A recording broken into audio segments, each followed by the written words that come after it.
Have you ever walked away from a conversation feeling uneasy, like something was off, but you couldn't quite put your finger on it?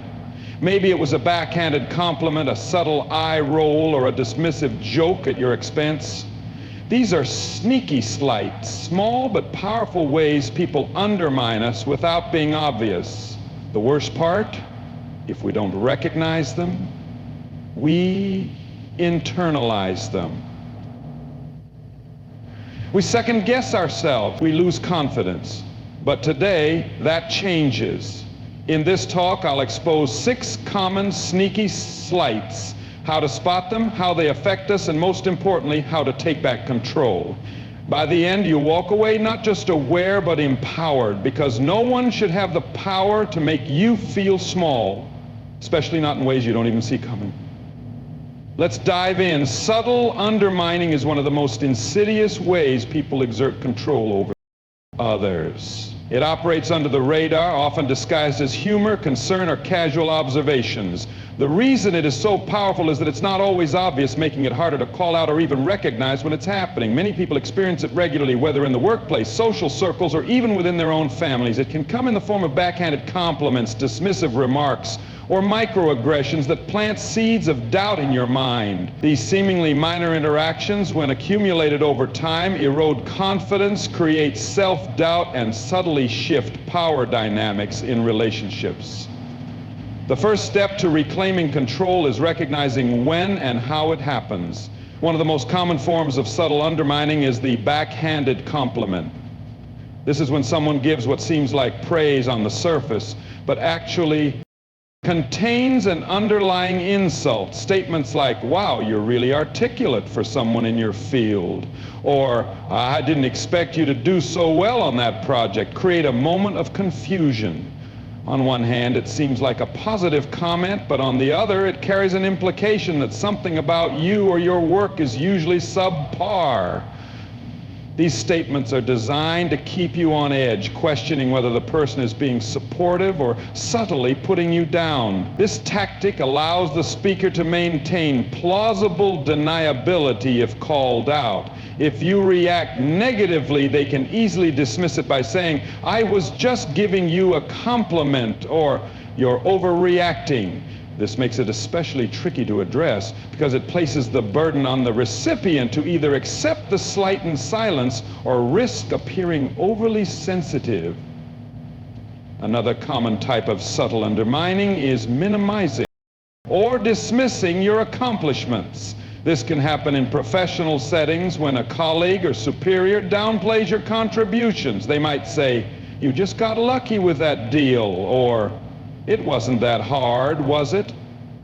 These statements diminish your hard work and make it seem as though success was not a result of your skill or effort. This can also happen socially, where someone repeatedly shifts attention away from your achievements by immediately bringing up their own experiences or changing the subject altogether. Over time, this can create a sense of invisibility, making you feel like your efforts are never fully acknowledged or valued. Gaslighting is another powerful method of subtle undermining. This occurs when someone manipulates you into questioning your own reality, memory, or perception. If you bring up an issue or call out problematic behavior, they may respond with, "That never happened," "You're imagining things," or "You're too sensitive." By repeatedly making you doubt yourself, they gain the upper hand as you start second-guessing your own judgment. This technique is particularly harmful because it can lead to feelings of confusion, anxiety, and even guilt. When someone continually invalidates your experiences, it can make you hesitant to trust your own instincts. In professional environments, gaslighting can be used to shift blame or discredit someone's perspective, keeping them in a weakened position. Subtle undermining also manifests in the form of passive-aggressive behavior. This includes indirect expressions of hostility, such as sarcasm, silent treatment, or feigned forgetfulness. A common example is when someone pretends not to hear you in a meeting or conveniently forgets to include you in an important email. These actions may seem small in isolation, but when they happen repeatedly, they send a clear message. You are not as important or valued. Passive-aggressive comments like, "Oh, I didn't think you'd be interested in this project," or "You probably wouldn't understand," create a sense of exclusion and self-doubt. The subtlety of these behaviors makes them difficult to confront directly, which is why they are so effective at undermining confidence. In social settings, subtle undermining can take the form of jokes at your expense. When someone constantly makes fun of you under the guise of humor, it can wear down your confidence over time. These jokes may target your intelligence, appearance, or abilities in a way that seems lighthearted but still stings. If you express discomfort, the response is often, "I'm just kidding," or "Don't be so sensitive." This tactic allows the person to maintain a socially acceptable cover while consistently chipping away at your self-esteem. The impact of repeated harmless jokes can accumulate, making you feel smaller in a group setting and hesitant to assert yourself. A more subtle but equally damaging form of undermining is the constant questioning of your decisions. If someone repeatedly asks, "Are you sure you want to do that?" or "Do you really think that's a good idea?" it can create uncertainty in your mind. This is especially true when the questioning comes from a person in a position of authority or influence. Even if you were confident in your choice initially, persistent doubt from others can make you second-guess yourself. This technique is often used to erode confidence over time, making the recipient more reliant on external validation rather than trusting their own judgment. Subtle undermining can also be seen in the way people control conversations. Interruptions, talking over you, or steering discussions away from your points are all ways of minimizing your presence in a conversation. In professional settings, this can be especially damaging when someone repeatedly dismisses or overshadows your contributions in meetings. It sends the message that your voice is not as important, making it harder to assert yourself in future discussions. This behavior is often justified under the guise of enthusiasm or efficiency, but its long-term effect is to diminish your confidence in speaking up. In personal relationships, subtle undermining can take the form of conditional support. Someone may appear to encourage you on the surface, but add a subtle caveat that introduces doubt. Statements like, "I'm sure you'll do fine, but it's a really competitive field," or "That sounds great, but are you sure you can handle it?" seem like concern, but contain an element of discouragement. This type of undermining is particularly harmful because it comes from people who are supposed to be making it harder to identify as manipulation. It creates a dynamic where you are left seeking approval or reassurance rather than confidently pursuing your goals. Even body language can be used to subtly undermine someone. Eye rolls, sighs, dismissive gestures, or deliberately avoiding eye contact when you speak all communicate a lack of respect or value for what you are saying. These nonverbal cues may not be addressed directly, but they can have a profound impact on how you perceive your own worth in a given interaction. When someone consistently reacts this way to your input, it can make you feel like your presence is unimportant or unwelcome. Understanding these tactics is crucial because subtle undermining often flies under the radar. It is not always outright aggression or open criticism, but rather a slow and steady erosion of confidence and self-worth. By becoming aware of these patterns, you can start recognizing when they happen in real time. Awareness is the first step toward breaking the cycle, as it allows you to separate the behavior from your own self-perception. Instead of internalizing the doubt and negativity, you can start questioning the motives behind these actions and take steps to reclaim your confidence. Reframing and redirecting are powerful techniques for taking control of conversations and interactions where subtle undermining occurs. When someone delivers a sneaky slight, the instinctive reaction is often confusion, frustration, or even self-doubt. This moment of hesitation is exactly what the underminer wants because it gives them the upper hand. However, instead of absorbing the slight and allowing it to impact your confidence, you can shift the dynamic by reframing the message in your mind and redirecting the conversation in a way that benefits you. This process prevents the underminer from gaining control and keeps you from internalizing negativity. One of the first steps in reframing is recognizing that not every comment deserves an emotional reaction. When someone delivers a subtle put-down, it is often designed to provoke a response that makes you look defensive, insecure, or overly sensitive. If you react in frustration, they have succeeded in placing you in a weaker position.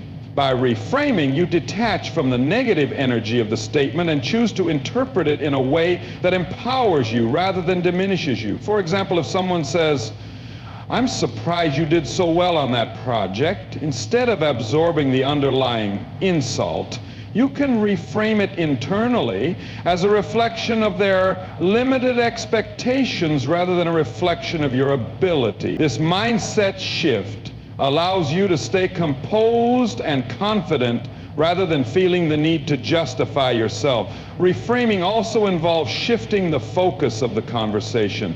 When someone makes a condescending remark, you don't have to engage with the negative implication. Instead, you can steer the conversation in a direction that highlights your strengths. If a colleague downplays your success by saying you must have had a lot of help to get that done, instead of getting defensive, you can redirect by responding with confidence. "It was a great opportunity to showcase my skills, and I'm proud of how it turned out." This approach neutralizes the slight without giving it power and shifts the conversation to a more positive and productive place. Another effective way to redirect is through humor. If someone makes a subtle dig at you in the form of a backhanded compliment, responding with a light-hearted remark can disarm them while keeping you in control. For instance, if someone says, "Wow, you're actually really good at this," you can play along and say, "I know, right? Shocking." This response makes it clear that you see through their comment without escalating the situation. Humor can serve as a tool to maintain confidence and subtly call out the behavior without engaging in unnecessary conflict. Questions can also be a powerful way to redirect a conversation when faced with subtle undermining. When someone makes a vague or passive-aggressive comment, responding with a clarifying question forces them to either elaborate or backtrack. If someone says, "Are you sure you want to do that?" instead of letting the doubt seep in, you can ask, "Why wouldn't I?" This simple question puts the responsibility on them to explain their comment, often making them realize that their remark was unnecessary or unfounded. Redirecting with questions not only helps you maintain control, but also signals that you are not easily swayed by subtle put-downs. Body language also plays a key role in reframing and redirecting. Even if you respond with confident words, your posture, facial expressions, and tone must align with that confidence. Maintaining eye contact, speaking clearly, and standing tall all send a message that you are not easily shaken. If someone tries to diminish you with a dismissive gesture or tone, mirroring their energy with firm but neutral body language prevents them from gaining dominance in the conversation. Sometimes a simple pause before responding can also be effective. A brief silence forces the other person to sit with their own words for a moment, often making them reconsider their approach. Directing can also involve shifting the power dynamic in a conversation. If someone continuously interrupts or talks over you, instead of letting it go unnoticed, you can calmly but firmly reclaim your space. For example, if a colleague repeatedly cuts you off in a meeting, you can say, "I'd like to finish my thought," in a steady and composed tone. This statement acknowledges the interruption while making it clear that you are not willing to be dismissed. Similarly, if someone makes a habit of ignoring your contributions and later presenting them as their own, redirecting the recognition back to yourself can reinforce your presence. A simple, "Yes, that was the idea I shared earlier," said with confidence, subtly but effectively reclaims your credit. In social situations, redirecting can involve steering conversations away from negativity. If someone constantly makes passive-aggressive jokes at your expense, refusing to engage in their humor can weaken its effect. Instead of laughing along or reacting defensively, you can respond with a neutral but firm, "I don't see the joke," or simply change the subject. By refusing to validate their behavior, you make it clear that their attempts at undermining you will not be successful. Another form of reframing is recognizing that undermining behavior often comes from the other person's insecurities rather than any real flaw in you. When someone tries to minimize your success or make you question yourself, it is often because they feel threatened or insecure. Understanding this can help you detach emotionally from their comments and view them objectively. Instead of internalizing negativity, you can choose to see their behavior as a reflection of their own struggles rather than something you need to take personally. This mental shift allows you to stay grounded in your own confidence rather than being affected by their attempts to bring you down.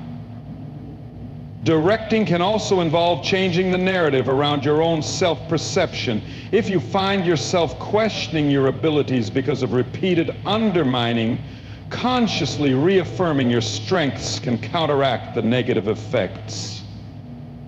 This might mean keeping a record of your accomplishments, surrounding yourself with supportive voices, or practicing affirmations that reinforce your confidence. When subtle slights occur, having a strong internal foundation makes it easier to reframe them as irrelevant rather than allowing them to impact your self-worth.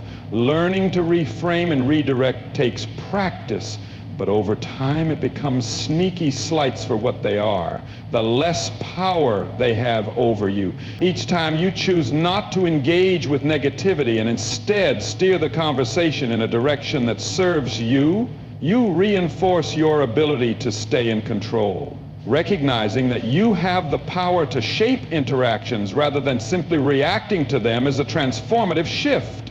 It allows you to move through situations with confidence, knowing that no matter how subtle the slight, you have the tools to neutralize its effect and keep your self-assurance intact. Setting boundaries with authority is an essential skill when dealing with people who undermine you through subtle slights. When someone consistently chips away at your confidence with backhanded compliments, passive-aggressive remarks, or dismissive behavior, failing to set boundaries allows the behavior to continue unchecked. Many people hesitate to establish boundaries because they fear conflict, but boundaries are not about being aggressive or confrontational. They are about clearly communicating what is acceptable and what is not. When you assert your boundaries with confidence, you send a message that you respect yourself and expect others to do the same. One of the first steps in setting boundaries is identifying the behaviors that make you uncomfortable. Subtle slights often go unnoticed in the moment, but if you consistently feel uneasy around certain people, it is a sign that boundaries need to be established. Pay attention to patterns. If someone regularly interrupts you, questions your decisions in a condescending way, or makes you the target of passive-aggressive jokes, these are clear signals that a boundary is necessary. Recognizing these behaviors is the first step in taking control of how you are treated. Quoting: people who engage in subtle undermining often rely on the fact that their behavior is difficult to call out. By addressing it directly, you disrupt their ability to continue unchallenged. The key is to be firm but composed. If someone makes a dismissive comment about your abilities, instead of laughing it off or staying silent, a direct response like, "I prefer to be spoken to with respect," sets a clear boundary without escalating the situation. If a colleague constantly takes credit for your work, saying, "I appreciate that you liked my idea," calmly but assertively reclaims your contributions without inviting unnecessary confrontation. Many people struggle with enforcing boundaries because they worry about how they will be perceived. However, setting boundaries is not about pleasing others. It is about protecting your mental and emotional well-being. People who respect you will accept and honor your boundaries, while those who resist them are often the ones who benefited from overstepping them in the first place. When you state your boundaries with authority, you are asserting your right to be treated with respect. Body language plays a crucial role in reinforcing boundaries. The way you carry yourself sends a message before you even speak. Standing tall, maintaining eye contact, and speaking in a steady tone all convey confidence. If you say, "Please don't speak to me that way," but your body language is hesitant or unsure, the message loses its impact. Confident posture and tone reinforce that you mean what you say. Sometimes a simple pause before responding can also make a difference. When someone undermines you, taking a moment before replying signals that you are not reacting emotionally, but are choosing your words with intention. Enforcing boundaries also requires consistency.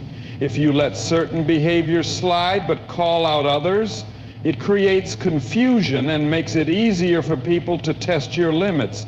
The more consistently you assert your boundaries, the clearer they become. If you establish that you will not tolerate dismissive remarks, then allowing them on some days but addressing them on others weakens the boundary. It is important to stand by your limits, even when it feels uncomfortable, because over time it teaches others how to interact with you. There are times when subtle undermining happens in group settings, making it more challenging to address. When someone makes a passive-aggressive comment in front of others, they often expect you to either ignore it or react emotionally in a way that makes you look defensive. In these situations, maintaining composure is key. Instead of responding with frustration, a calm but pointed response such as, "Could you clarify what you mean by that?" forces the person to either explain themselves or backtrack. Redirecting attention to their words without allowing yourself to become emotionally reactive keeps you in control. Another effective way to enforce boundaries is by using neutral but firm statements that do not invite debate. If someone continues to undermine you despite previous corrections, statements like, "I'm not comfortable with this kind of conversation," or "I won't engage in that," make it clear that you are not open to further discussion on the matter. These types of responses remove the opportunity for the person to argue or justify the behavior and instead put the focus on your non-negotiable stance. Boundaries are also about controlling your own reactions. People who undermine others often seek a reaction that gives them power in the interaction. By maintaining emotional control, you deny them that power. If someone repeatedly tries to provoke you, refusing to engage can be just as powerful as directly addressing the behavior. A simple, unimpressed look or a neutral response, such as, "That's an interesting perspective," can shut down an attempt to undermine you without giving them the reaction they seek. There will be situations where setting boundaries results in resistance. Some people will try to push back, testing whether you will hold firm. This is especially true if they are used to getting away with subtle slights without consequences. When this happens, staying consistent is crucial. If someone repeatedly interrupts you and you consistently respond with, "I'd like to finish my point," they will eventually recognize that their attempts to dominate the conversation will not succeed. The more you reinforce your boundaries, the less likely people are to continue challenging them. Boundaries also apply to your personal life. If a friend or family member frequently makes comments that make you uncomfortable, addressing it directly can prevent resentment from building. Saying, I don't appreciate comments like that, or let's keep the conversation respectful, sets a standard for how you expect to be treated.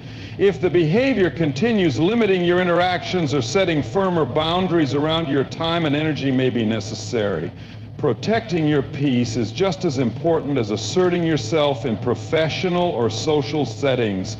Sometimes boundaries require consequences. If someone repeatedly disregards your boundaries despite clear communication, reinforcing them with actions becomes necessary. In a work setting, this might mean escalating the issue to a manager or documenting instances of undermining behavior. In personal relationships, it may involve limiting contact with someone who refuses to respect your limits. Consequences are not about punishment, but about reinforcing the idea that your boundaries are not negotiable. When people realize there are tangible effects for their behavior, they are more likely to change their approach. Maintaining boundaries is not just about stopping negative interactions. It is also about creating space for positive and respectful ones.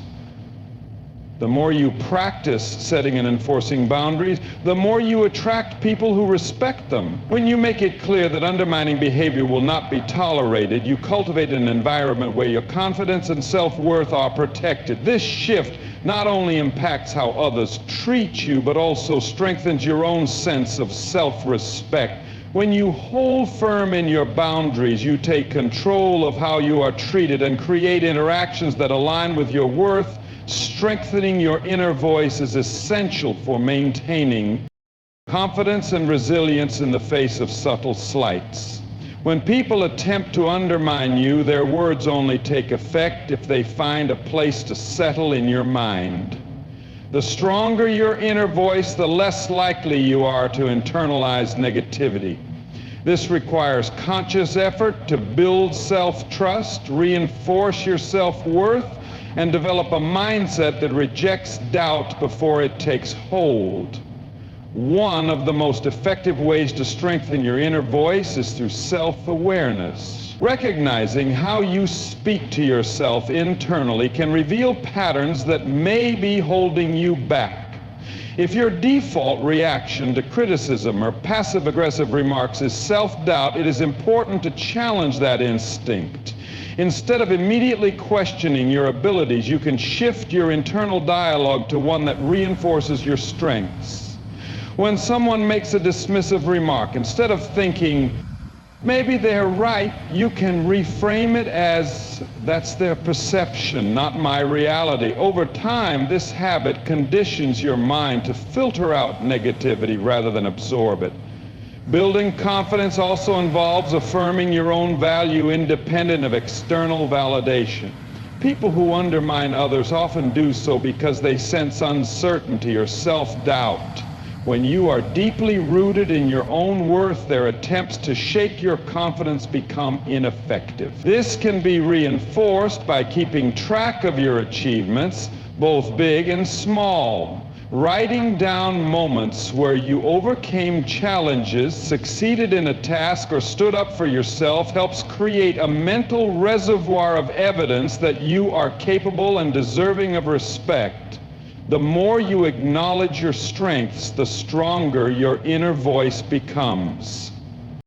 Is learning to separate constructive feedback from subtle undermining. Not all criticism is meant to tear you down, and being able to distinguish between the two is crucial. Constructive feedback is specific, aimed at improvement, and delivered with respect, whereas subtle undermining is vague, designed to create doubt, and often laced with condescension. When faced with feedback, you can ask yourself, does this help me grow, or does it make me question myself unnecessarily? By making this distinction, you prevent unhelpful negativity from influencing your self-perception. Resilience also comes from controlling your emotional reactions. When someone attempts to belittle you, their goal is often to provoke a response that confirms their power over you. The more you practice emotional regulation, the harder it becomes for others to shake your confidence. This does not mean ignoring or suppressing your emotions, but rather choosing how you respond. Instead of reacting immediately, pausing to assess whether a comment deserves your energy helps you stay in control. A strong inner voice allows you to decide which words hold weight in your mind and which ones are dismissed as irrelevant. Strengthening your inner voice requires ongoing effort, but each step taken builds a stronger foundation. By reinforcing self-trust, recognizing your value, filtering out negativity, and maintaining emotional control, you develop an unshakable sense of confidence.